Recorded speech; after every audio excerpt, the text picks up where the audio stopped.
Hello there everybody, and welcome back to another music video, Makeup Monday. I am your host here today, Miss Nikki, and today we are going to be creating a look that has been ravaging the internet for probably the past 2 to 3 months. It's been a pretty, it's had a long run for right now, and that is going to be Kate Bush's Running Up That Hill. It's a song that if you guys have been living maybe under a rock a little bit, it has been featured on Stranger Things, which has been a giant hit and success, and it's actually a song that was made way back when, so it's cool to see it resurfacing. So today we're going to be creating the look that she was wearing in this music video that looks like this, and talking a little bit about the song, its creation, its numbers, all that sort of stuff, because it's been some time. Let's go. As I've said before, everything that we use in this video will be listed down below in the description box. In case you wonder about anything, everything will be down below for you. So let's start with Kate Bush, right? Kate Bush was actually born on July 30th in 1958. Her mom was a nurse and her dad was a doctor, and they grew up in a 350-year-old farmhouse.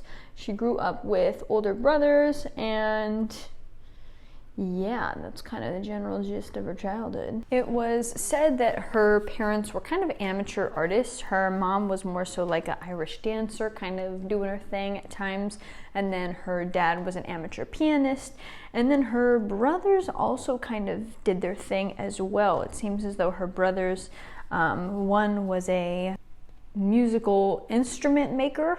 I'm not sure exactly what instruments he was making, but he was making some instruments. And then her other brother was like a photographer, poet type. So everyone kind of had like underlying like artistry, and it kind of sparked her to be like, I think I want to do something like that too. At the age of 11 years old, Miss Kate decided to pick up the piano. Seeing all of her family members kind of just slowly doing their thing, she was like, you know what, shoot, maybe I'll pick up something. And so she started learning the piano at the age of 11. Also, it was said that there was also an organ that was behind her parents' house. She learned how to play that too. I mean, the whole thing sounds wild. Like, I don't know. I just was researching it and I was like, okay. And then she also eventually did pick up learning how to play the violin as well. So all around, she was just kind of doing her thing, trying to learn as much as she could. This is where all musical things kind of start flourishing for her. Her parents decided to kind of put together a demo tape, if you will, and the demo tape had all of her like best songs on it, in their opinion, and they started kind of fishing it out to record labels. And unfortunately, these record labels were all kind of like, yeah, nah, like we ain't really interested like that. So it was a bit of a bummer for her parents to kind of see that. So, you know, they were trying, they were fishing it out, doing their thing, and, you know, no one was really biting. And the record ended up getting into the hands of somebody who was pretty freaking big, who maybe wasn't as big at the time, but I just thought, like, what the heck? And that person was none other than David Gilmour. If you don't know who David Gilmour is the, he is in Pink Floyd. Pink Floyd is an iconic band. He also did some individual works for himself. He has a really interesting sense of artistry. And I mean, he's been a staple in music for a long time. And so seeing that he basically discovered her in a way, put a lot of perspective on the production of the song, because it's very trippy and very up his alley. This is a side note. But anyways, the moral of my story is her record that she put together with the 50 songs ended up making it into David Gilmour's hands. At the time, Kate was barely 16 years old. She was not old at all. And he saw it, and then he liked it, and he was like, all right, let's try and find something to do with this song here, or this album. At the time, Kate was still pretty young. She was only 16 years old when he kind of came across this album of hers. David, like I said, really enjoyed it, and he decided to produce, all paid by him, 3 of her tracks. The rest of kind of the songs were also produced by a guy by the name of Andrew Powell, who was a good friend of David Gilmour's, and he ended up going on to produce her first 2 albums as well. So everyone kind of did their thing, got connected, all that jazz. At this super tender age of around 16 years old, there was a guy by the name of Bob Mercier, who was the managing director at EMI Music. He ended up putting Bush on a retainer, but kind of doing that first album, he was a little bit skeptical because of how young she was. He was thinking to himself, like, okay, like, I want to kind of push her and do that whole sort of jazz, but on the flip side, she's a little bit young, and I feel like if the album doesn't do very well, it's a very demoralizing thing. So there was a little bit of skepticism. They definitely wanted to push the album and kind of make a whole sort of thing, but again, with someone being as young as she was, it was a little bit like a In a separate interview though, Gilmour did end up saying that, like, hey, like, that's false. They didn't really like feel that way. It was more of a just like, they didn't want to pay for the right producers. I don't know. There was like some sort of like fogginess around that, but I don't know. That's the general gist that I was kind of able to get in that early time frame. With that retainer though that she was given, retainer advance, however you would kind of want to say it, she ended up doing some pretty interesting things. She ended up taking a interpretive dance class, right? And that interpretive dance class was pretty good for her. It was actually taught by a lady by the name of Lindsay Kemp, and Lindsay Kemp was actually one of the choreographers and teachers for David Bowie. So again, it's always trippy to me doing these researches because it's like, wow, like everyone was so connected. Like David Bowie, David Gilmour, like all the Davids in the house. So she took those classes, everything was pretty nice, everything was pretty great, you know, and for the first 2 years of kind of this sign-off that they did, she did end up focusing more so on her schoolwork. Rightfully so, right? I'm looking at this and I keep trying to decide like which direction I want to go with this, because it's like, this is, I don't know, we'll see. I'm messing with this. I'm just trying to make it more colorful, you know? Her first album that she dropped was called Kick Inside, and it was released when Kate was only 19 years old, with some of the songs written as early as when she was 13 years old. In the UK alone, that first album sold about 1 million copies. Pretty good. With one of her songs called Wuthering Heights topping the UK and Australia charts. And all in all, I mean, that album it did really good. And according to the Guinness World Records, which I thought was dope, this was the first female artist to have an album that goes #1 and have all of the songs be written by the artist herself. So pretty big milestone to be on the Guinness World Records. Pretty crazy, not what I expected to research, so pretty dope. Her next album that she did was called Never Forever, and that was released in September of 1980. And then in September of 1982, she dropped her next album called The Dreaming, and that was the first album that she ended up producing all by herself. So honestly, she really took this music thing to a new level and was just doing her freaking thing. And then we have Hounds of Love that ended up being released in 1985, and it was said that since there was kind of an expensive rate for like getting studio spaces for her previous album, which as we mentioned she had produced by herself, she ended up making her own studio in her home. So imagine that in the 80s, and that's where she ended up creating Hounds of Love as well, in the home studio. She built the studio near her home, not in her home, I'm sorry. And overall, she enjoyed that and almost preferred that because she could work at her own pace. You know, I feel like when you rent out studio spaces, you definitely have like your time budgets and constraints. So this really allowed her that opportunity to just go at her own pace, you know? Hounds of Love is also the album where this song that we are creating this look came from. The album ended up doing really well overall. It ended up topping in the UK Madonna's Like a Virgin song. So that goes to show you, like, she was pretty big in the times. This was a album that was put on records, and on the first side was where Running Up That Hill was placed. And the rest of the songs were kind of considered more on the poppy side as well.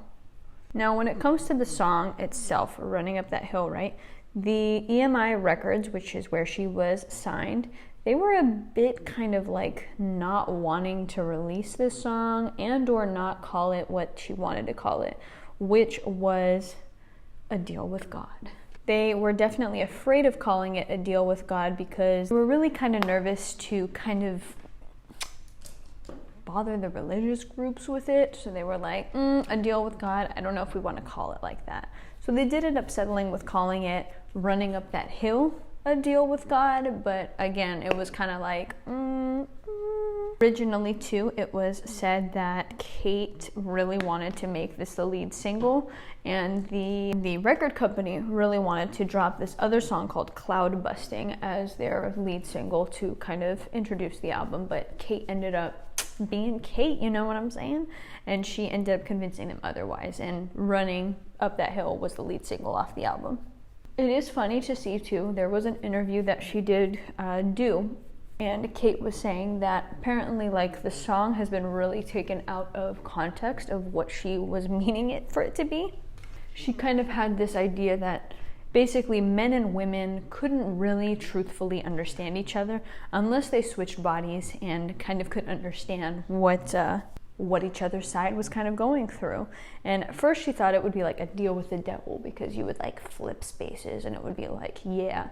But then she switched it because she was like, yeah, no, like you could do a deal with God sort of thing, to do like a switching, you know, and just kind of see like what the heck does it feel like, you know, like you will never understand that type of stuff. And of course people kind of took that out of context, and you know, everyone has their own representation, but it is kind of a funny thing because even when you listen to it in Stranger Things, it doesn't sound like that, but it's, you know, it's fascinating. Art, you know? Now, remember when we mentioned that Kate was taking an interpretive dance class back in the day when she was like 16? Well, this is where it all comes into play. So she ended up doing this music video, and her and a dancer by the name of Michael Hevo, I don't know if I'm saying his name right, but both of them were basically interpretive dancing throughout this entire music video, which I thought was interesting because it's like, okay, she took the class, all of that, and then this is what it came out of. That's dope. It's actually a really pretty music video as well. It does kind of give me Sia vibes, so it is interesting to see kind of where the inspo maybe for like some of Sia's music videos has come from the past. But yeah, basically they're dancing towards the end. There's like a period where like the guys and the girls are coming towards each other, but they have like these like weird cutout things on their faces.